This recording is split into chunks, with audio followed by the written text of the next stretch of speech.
ஆக்சுவலாக எனக்கு ரொம்ப பொறுமையாக இருக்குது. அவ்வளோ சூப்பரான ஒரு பெர்ஃபார்மர் நீங்கள். எனக்கு நீங்கள் ஒரு இன்ஸ்பிரேஷன். ஐயோ பெரிய வார்த்தைங்க, அதில் அவ்வளோ பேர். இது பெரிய வார்த்தை இல்லை. ஆக்சுவலாக நீங்கள் எனக்கு இன்ஸ்பயராக இருக்கிறது எனக்கு சந்தோஷமாக இருக்குது. அண்ணன் வந்து ஒரு காமெடி ஷோவில் வந்து ரன்னர் அப். ஆமாம், நானும் கடந்த 10 வருஷமா ஒரே வாய்ஸ் நானும் ரெகுலராக ப்ராக்டிஸ் பண்ணிட்டு இருக்கேன். சசிகுமார் சார் மாதிரி நான் சிரிப்பேன். இல்லை, நான் என்ன சொல்கிறேன்னா, பண்ணால் அது ஒழுங்காக பண்ண வேண்டியிருக்கும். ஐயா மிமிக்ரி வேண்டாம், ஐயா மிமிக்ரி வேண்டாம். உங்களுக்கு பிடிச்ச பஞ்ச் டைலாக் ஒன்று சொல்லுங்கள். எனக்கு நான் ரொம்ப சின்ன வயசில் இந்த ஒரு மொமெண்ட்டை பார்த்து அது ரொம்ப என்ன சொல்ல எக்ஸைட்டிங்காக இருந்திருக்கு. அதே சமயத்தில் பயமாகவும் இருந்திருக்கு. ஐயா, என் பேர் மாணிக்கம், எனக்கு இன்னொரு பேர் இருக்கு. இந்த டைலாக் வந்து எனக்கு ரொம்ப பிடிச்ச ஒரு டைலாக். Super super sir. என்ன இன்னும் கொஞ்சம் நல்லா இருக்குல்ல, கத்துறாங்க. ரஜினி சார் வந்து இந்த மேடைக்கு வந்து பேசினா ஒரு இதுக்காக என்ன super. Let's give it up for Rajini sir.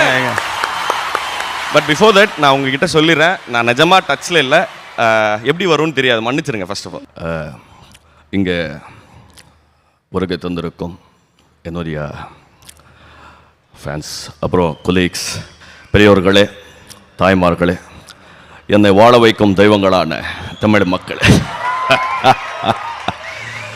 அதாவது நான் இங்கே உடனே சொன்னாங்க, நீங்கள் பேசணும், நீங்கள் வந்து அதான் சொல்லுவேன், என்ன பேசுறதுங்க இந்த இடத்துல வந்து பேசணும் சொன்னால் நம்ம கொஞ்சம் ப்ரிப்பேர் பண்ணணும், நம்ம வந்து எவ்வளோ யோசிக்கணும், ஒன்றும் கிடையாது, என்ன பேசுறது. அதை அவங்க சொன்னாங்க, இல்லை நீங்கள் பேசுங்க, கைத்தட்டுறதுக்கு அவங்க ரெடியாக இருப்பாங்க அப்படியே சொன்னாங்க. சரி பரவாயில்ல, என்னதான் உங்கள் முன்னாடி பேசாமல் வேறு யார் முன்னாடி பேச சொல்லிட்டு பேசிட்டோம். ஸோ ஜோக்ஸ் அப்பார்ட், ரொம்ப சந்தோஷம் உங்கள் எல்லாரும் முன்னாலே இந்த விருது வாங்கினதுல ரொம்ப சந்தோஷம். நன்றி, வணக்கம். திரும்பவும் நம்ம ஷேர் ஆட்டோ இல்லை அப்படியே பஸ் ஏறி அப்படிலாம் போயிட மாட்டோம்ல. வண்டி வந்திருக்கு, வண்டி கொடுத்துருக்காங்க. வாங்கிட்டீங்கல்ல? வாங்கல அமுச்சு கொடுத்துருக்காங்க. எப்போ வாங்க போகிறோம்? வாங்கிடலாம். எங்கள் வீட்டு நான் ஏற்கனவே சொன்னது தாங்க, எங்கள் வீட்டு பக்கத்தில் வண்டி நிறுத்த முடியாது, வாங்கக்கூடாதுன்னெலாம் கிடையாது. நான் அதுக்கு வீடு வாங்கணும் ஃபஸ்ட்டு, அதுக்கப்புறம் நம்ம வண்டி. ஆமாம், தலைவர் சாரோட நடிச்சாச்சு, தலைக்கு எழுதியாச்சு, தளபதி கூட எப்போ சார்? அவங்க கூப்பிடுனேன் சார், அவங்க கூப்பிடணும், நான் என்ன பண்ண போறேன்? அவங்க கூப்பிட்டாங்கன்னா அடுத்த நாளே போக வேண்டியது, அவ்வளோதான். அடுத்த பிகேன் விட்ஸ் கோல்ட் மெடல் அவார்டில் வந்து அண்ணன் வந்து அதே தளபதி படத்தில் நடிச்சுட்டு இந்த மாதிரி அவார்டு வாங்குறதுக்கு எங்களுடைய வாழ்த்துக்கள். உங்கள் வாய்மூர்த்து பழகிட்டோம். அதே மாதிரி ஹவுஸ் ஓனர் ஆகிட்டு காரை வந்து வாசலில் 2 பார்க்கிங்காக வாங்கிடுங்கண்ணே, ஏன்னா 2-3 கார் வரதுக்கான வாய்ப்பு இருக்குது. அதுக்கு எங்களுடைய வாழ்த்துக்கள். தேங்க்யூ. எல்லாருக்கும் வணக்கம். எப்படி இருக்கீங்க sir? Super super super sir. Jai Bhim படம் பார்த்தீங்களா சார்? நம்ம பார்க்காம எப்படி இருந்தது? எப்படி இருந்துச்சு சார்? வாழ்க்கையில் அந்த மாதிரி மக்கள் இருக்காங்க அப்படிங்கிறத வெளி உலகு காமிக்கிறது ரொம்ப கம்மியான படங்கள் தான். அதில் தம்பி நடித்த அந்த ஜெய் பீம், முக்கியமாக அந்த டைரக்டருக்கு, முக்கியமாக பிகேவிட் சார்பாக வந்திருக்கிற மக்கள் சார்பாக அவங்களுக்கு வணக்கத்தை தெரிவிச்சுக்கணும். ஏன்னா இந்த விளிம்பு நிலை மக்கள்னு சொல்கிறாங்கல்ல, எவ்வளவு கஷ்டத்தில் இருக்காங்கிறத கண்ணு முன்னாடி கொண்டு வந்து வச்சது இருக்குல்ல, அது வந்து ஜெய் பீம் தான். ஏன்னா ஜெய் பீம்னு சொல்கிறதுக்கே யோசிச்சுட்டு இருந்த காலத்தை மாற்றி ஜெய் பீம் 2 பக்கமும் பேச வச்சாங்க பாருங்கள், அது ஒன்று. இப்போ கொஞ்சம் நேரத்துக்கு முன்னாடி பார்வதி அம்மா வந்தாங்க. இந்த மேடைக்கு வர்றதுக்கே அந்த அம்மா வந்து கசங்கின சேலையோடு தான் வந்திருக்கும், பார்த்தீங்கன்னா தெரியும். தனிக்கும் அந்த அம்மாவை வச்சு இன்றைக்கி உலகம் பூரா கொண்டு போயிட்டாங்க செங்கடிங்கிற பாத்திரம் மூலமாக. அவங்க ஒரு பிஞ்சு போன செருப்பு, இதுதான் அவங்க வாழ்க்கை.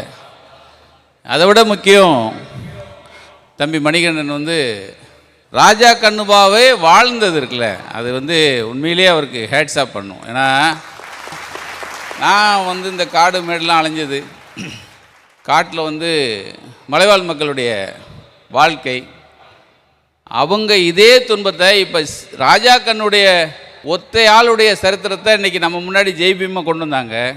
ஆனால் நான் அந்த காட்டில் 6 லட்சம் மக்கள், அதில் குறைஞ்சபட்சம் 1 லட்சம் பேர் இதே ராஜா கண்ணு இருந்தாங்க. இதே மாதிரி துன்பப்பட்டாங்க, இதே மாதிரி கொடுமைப்பட்டாங்க. இது எல்லாத்தையும் வெளி உலகு கொண்டு வந்த ஒரு சின்ன விஷயம் நம்ம நக்கீரனை சார்ந்தது. ராஜா கண்ணுடைய விஷயத்தை அப்படியே தம்பி மணிகண்டன் கண்ணு முன்னாடி நிறுத்தும் போது அவர் பட்ட கஷ்டத்தை பார்த்தேன். இது 2வது மெடல் நினைக்கிறேன் தம்பி, பெயின்வுட் 2வது மெடல் கொடுத்துருக்கு. சில பேரை பார்த்த உடனே நமக்கு ஒரு பிச்சைக்கார புத்தி இருக்குது தெரியுமா? பார்த்த உடனே இப்போ தீனாவை பார்த்த உடனே என்ன பேசிட போகிறாரு அப்படின்னு நினைப்போம். அப்புறம் நீங்கள் தலைமறைவாக இருந்து ஃபோனில் பேசுகிறத நான் ரொம்ப ரசிப்பேன். இந்த தலைமறைவாக இருந்து அவங்களெல்லாம் கிண்டல் அடிப்பீங்களே. ஐயா அந்த ஃபோனில் பேசினதாலே தலைமறைவே ஆனேன். அதான். இப்போ மணிகண்டனை பார்த்து நான் வந்து ஆச்சரியப்படுற விஷயம் என்னென்னா, அந்த பையனுக்குள்ளே வந்து நடிப்பு இப்போ வெளியே கொண்டு வந்துட்டார். அவர் ஒரு கதை வசனம் எழுதுகிறவர், மிமிக்ரி ஆர்டிஸ்ட்டு. இவ்வளவு விஷயத்தை உள்ளடக்கிட்டு ஒரு பையன் நம்ம முன்னாடி நிற்கிறது, அவருக்கு நான் பரிசு கொடுக்கறது, இதெல்லாம் பெரிய விஷயம். இன்னும் பல மெடல்கள் கிடைக்க, இன்னும் பல விருதுகள் கிடைக்க வாழ்த்துக்கிறேன். நன்றி. Thank you so much sir. ஜெய்பீம்ங்கிற ஒரு திரைப்படம் வந்து இந்த படத்தில் ராஜா கண்ணுவா நான் வர்றதுக்கு முதல்ல என்னை நம்பினது வந்து எங்கள் டைரக்டர் ஞானவேல் சார். முதல்ல அவருக்கு நன்றி. ஒரு பெரிய ஸ்கேல் படத்தில் இப்படி ஒரு சின்ன பையனுக்கு வந்து வாய்ப்பு கொடுக்கணுமான்னு யோசிக்காமல் சொன்ன உடனே அதை ஆமோதித்த சூர்யா சாருக்கும் ஜோதிகா மேம்க்கும் ராஜசேகர் சாருக்கும் வந்து என்னுடைய நன்றிகள்.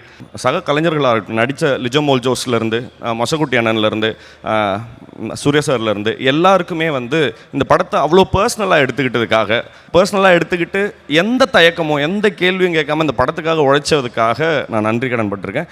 அண்ட் தென் அது எல்லாத்தையும் தாண்டி எங்களை பயங்கரமாக அவங்களில் ஒருத்தங்களாக மாட்டின இருளர் மக்களுக்கு நான் என்றைக்குமே கடமைப்பட்டிருக்கேன். ரொம்ப ரொம்ப நன்றி. எல்லாமே வந்து இந்த வருஷம் வந்து ஃபேண்டாஸ்டிக்கான ஒரு இயரா அமையணும், அமேசிங்கான ஒரு இயரா அமையணும். தேங்க்யூ.